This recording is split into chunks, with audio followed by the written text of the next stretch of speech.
The basic part of Kriat Shma Al Hamita, yeah, exactly. Kriat Shma Al Hamita has, in general, two meanings to it. First of all, you're leaving the body on your bed, and the nefesh goes out, and you need guarding, because if the body is not guarded, then all the mazikim, all these chitzonim, these angels, these demons, they come to leech on the body.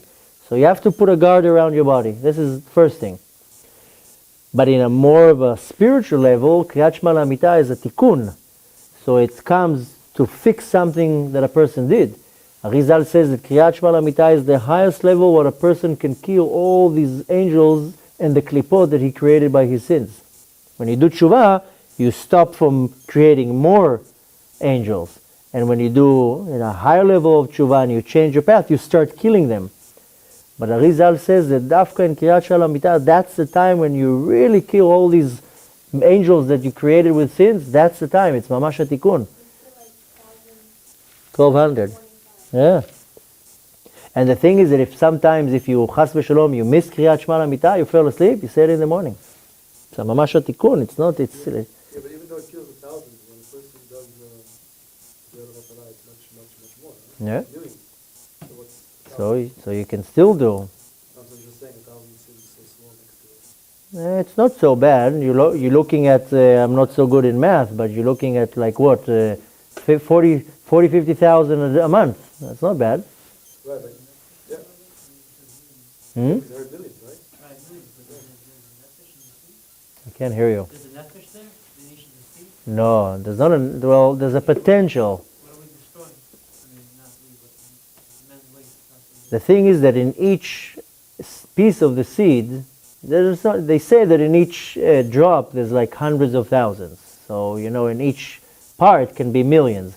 But in each one of these seeds, there's a neshama that was potential to come down.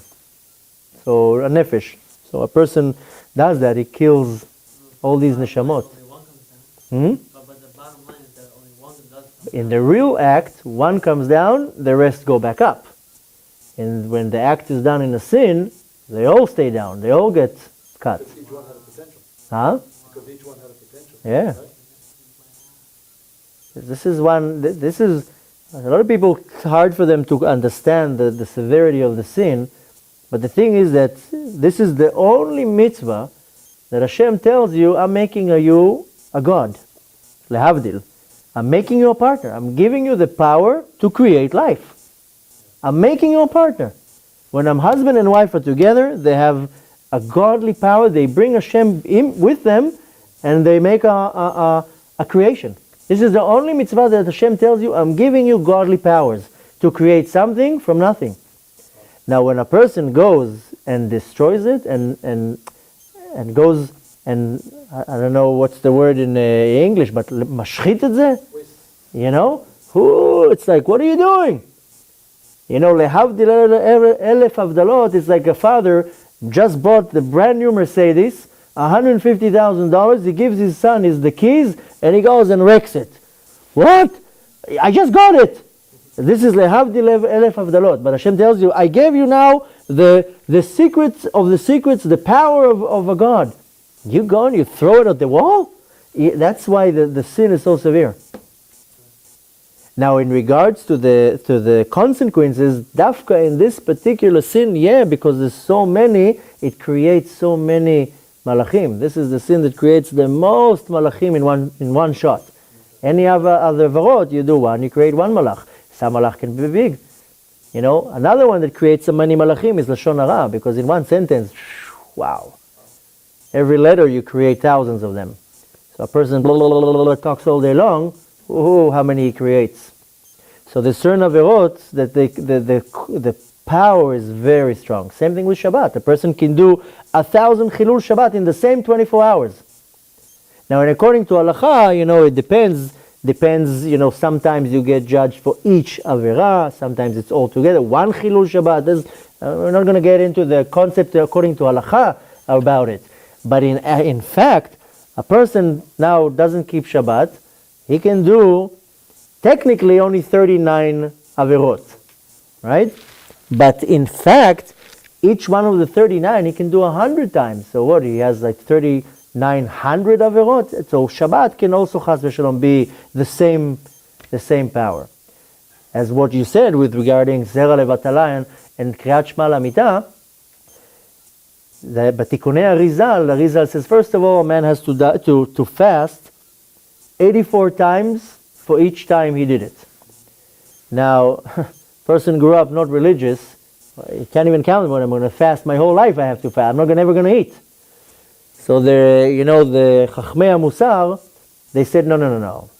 You don't have to fast mamash every 84 times all the time. Rather, since the pgam is in machshava, dibur and maaseh, you have to fast 3 times 84, and that's it. So there's all sorts of contradictions. Arizal says different, but doesn't matter. The thing is that nobody can fast 84 times 100 even. You can't fast so many times. Arizal says no problem. You can lifdot it b'tzedakah. We talked about it last time, that you say, okay, it costs me to eat a day. Yeah, you can do half a fast. Yeah, or you fast in the winter. The thing is, I'll tell you like this. When I became religious, I used to fast for about 2 years every Monday and Thursday. And one time I learned with the Chavruta, and it was, close to summer, and it was time for Arvit, and I was like, wow, I can't wait already for Arvit, I'm starving. He's like, why? So I told him, because I'm fasting. He's like, why are you fasting? So I told him, because I fast every Monday and every Thursday. He's like, why? So I told him, Baal Tshuva, I want to fast a lot. So he said, okay, fasting is good. Huh?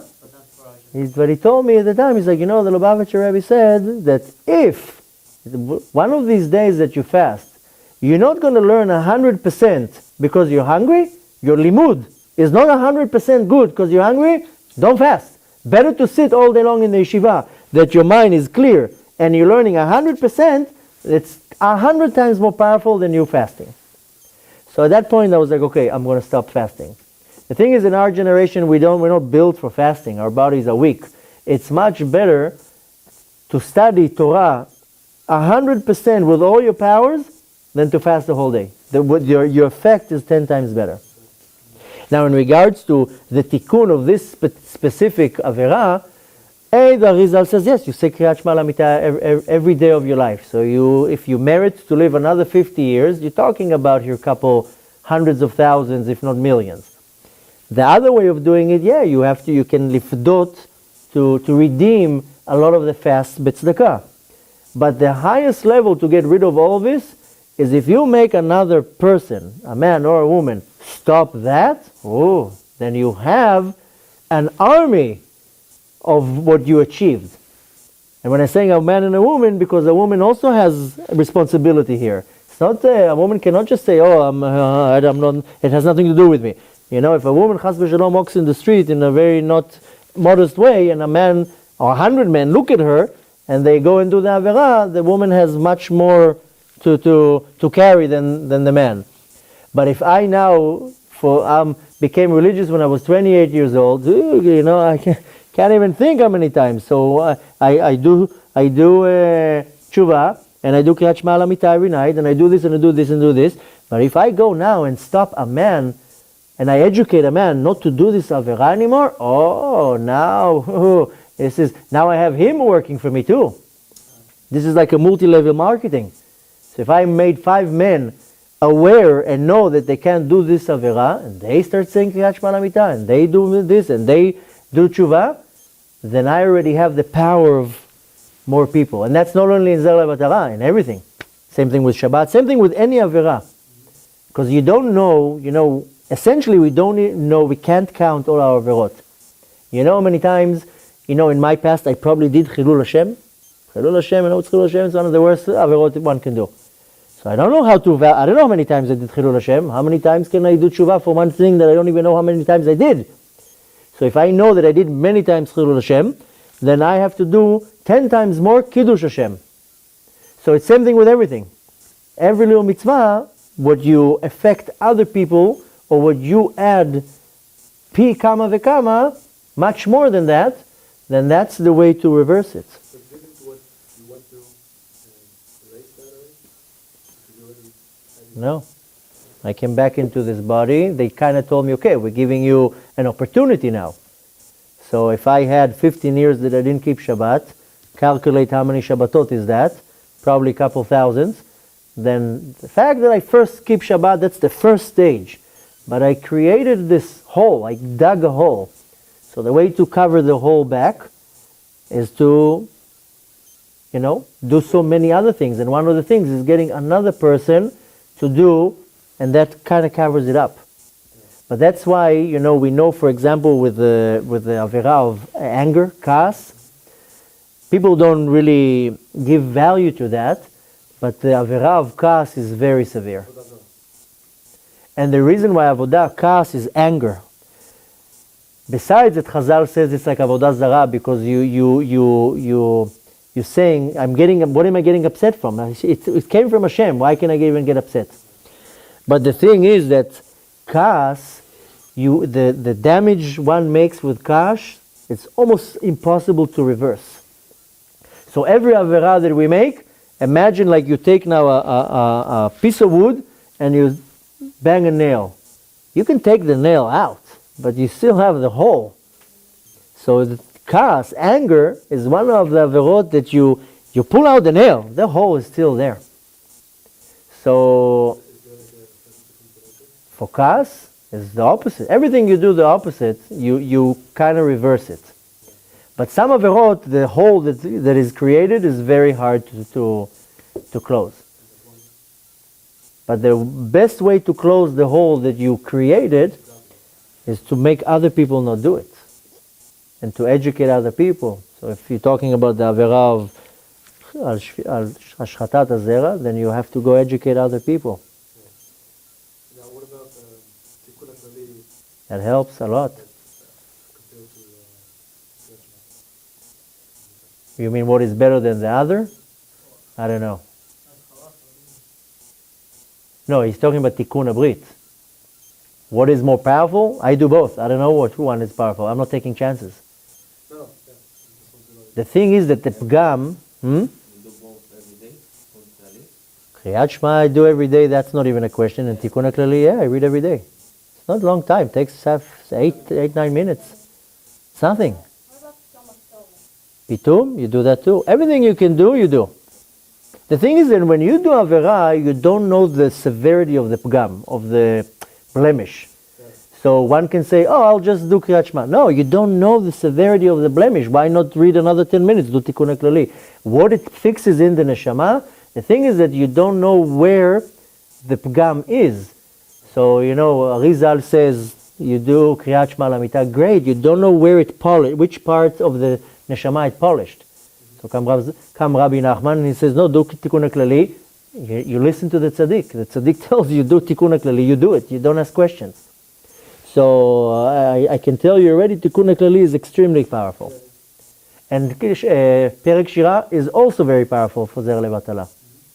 So, it's 3 little things that you do. It takes you 20 minutes a day. And I heard that Shir Shirim is like... Shira Shirim is extremely powerful, but for everything. I heard it's taking all the Chataim for the whole week, right? Yeah, you say it on Erev Shabbat. Shira Shirim is extremely, extremely powerful. After the candlelight? Huh? After we light the candles? Men usually say it before Mincha. It depends. Sephardim, I think, say it after Mincha. Each one said it's better in Erev Shabbat. So for a woman, if you're single and you have time, it's much better to do Mincha, to light candles, or like a little bit earlier. If you're saying Shira Shirim after candles, before candles, doesn't make much of it. As long as it's Erev Shabbat. The thing is that even if you say it Saturday morning, Saturday afternoon, it doesn't really matter. Erev Shabbat is the most auspicious time for tshuva. Now we don't know exactly when Shabbat comes in. That's why we kind of guessing, and we have the 18-minute gap. We don't know exactly. Only Hashem knows His times. But the thing is that Erev Shabbat is the highest time of the week to do tshuva. How come if we can take the do? Why? Or how come you don't? How come we don't? Because Shabbat already has the power that elevates you above the level that you have to say be doing. We have to do Shabbat. Tshuva you can do any second. But I'm talking about Erev Shabbat, like right before Shabbat comes. This is like the highest level to do, the best time of the week to do tshuva. So the thing is that we do tshuva every night in Kriat Shma Al Hamita, because maybe we're not going to wake up, and it's closing the day, we're sealing the day, so we're doing tshuva for the day. Because if you're going to wait for Yom Kippur, I don't remember what I did in Cheshvan. I think in Yom Kippur, I remember what I did in Cheshvan, in Kislev, 10 months back. I don't remember. So I do tshuva at the end of the day. So at the end of the day, it's not that I put my pajamas on and I lay down in bed and say Kriat Shma Al Hamita. That's not how you say Kriat Shma Al Hamita. I say Kriat Shma like I'm praying. I put my jacket, my hat, I put my girdle. This is not a time to, sleeping bed. Some people say it in their bed with pajamas. The right way to say it is like you pray. Now, when you do Kriat Shma Al Hamita, you read the actual prayer, but the real tshuva is to think, what did I do today? To take 5 minutes of your day to say, what did I do today? Maybe I didn't speak nice to my wife. Maybe I wasn't nice to my neighbor. Maybe I did this. Maybe I did that. So I can correct it. So this is such a important part of the day. That what did I do today? Like maybe I said something wrong, and you really do cheshbon nefesh. It's better that you stand. Huh? It's better that you stand. No, that doesn't make a difference if you sit or stand. If you're saying vidu in tachanun, then you stand for that part. But the whole Kriat Shma Al Hamita, you can sit. But why it's called alamita? Al is considered samuch. The halacha explains it that al corresponds to samuch, right before. It's not alamita, you're not sitting on your bed. The thing is that it's actually better not to be on your bed, especially if you're married, because your wife can be in the room and your mind is not exactly where you want it to be. And in the room, maybe you have a bathroom attached to the room. The bathroom can be open. The room sometimes they have dirty laundry or whatever. It's not the right place to say Kriat Shma Al Hamita. I know many people that they go to, if they have a Bet Knesset close to their house, they say Kriat Shma Al Hamita in the Bet Knesset, they walk home and go to bed. But better not to do it in your room. Better to do it in the where you pray in your house, in your living room. But when it says Al Hamita, it's just using the word al on, but it actually, the Chazal explains, it's samuch lamita, samuch when you're going to sleep. So you can say it 5, 10 minutes, 20 minutes before. Better to say it but as close as possible, because once you said it, you don't want to drink, you don't want to eat, you want to minimize what you want to do. The question is, women and men, can they use the same mikveh? Yeah. Why not? And if they have house. There's many towns that are, there's one mikveh for the entire town. So the men go in the women go to the mikveh after Shkia at night. Can the woman use the mikveh more than one time in a month? No, only after she has her period. Anytime else she goes, there's nothing. She doesn't benefit anything. I wanted to wait. I'm sorry that I stopped with the Kriat Shma, with the time for tshuva. Let me just say it quick. But there's many times in the year when we do tshuva. So first time is Kriat Shma Al Hamita, you do tshuva. The next time you do is an auspicious time for tshuva is Erev Shabbat. The next time for auspicious time for tshuva is Rosh Chodesh, and then Yom Kippur. So you have every day you do tshuva for the day, every Erev Shabbat for the entire week. It's very hard, especially when you're married and you have 7 kids, to sit down and do tshuva, but when you're young it's easier. But yeah, Erev Shabbat you sit down and you do cheshbon nefesh for the whole week, whoever you need to apologize, say sorry, fix things. Then Rosh Chodesh is a very auspicious time to do also tshuva for the entire month. And then Elul you do tshuva for the entire year, and then comes Rosh Hashanah, Yom Kippur, you do tshuva. But if a person lives all day long b'tshuva, then he never has a problem with sins.